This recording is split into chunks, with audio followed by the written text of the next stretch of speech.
Do you want to know how to enable quiet mode in Instagram? Well, then you have come to the right video because I am going to show you exactly how to fix this.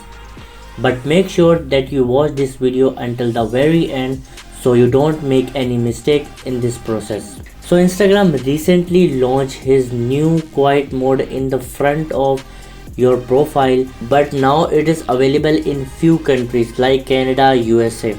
But you can still do this on your previous version of Instagram. First of all, you have to open your Instagram and here you can see push all. You have to enable it, and now you can see you would get notification, but you will be able to see new notification when you open Instagram. Now you can quiet your Instagram for 15 minutes, 1 hour, 2 hours, 4. This is up to you.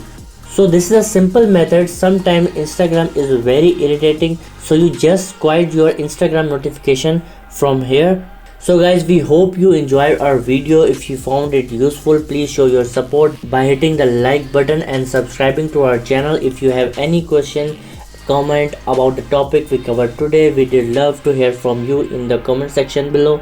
Thanks for watching and we hope you have a fantastic day.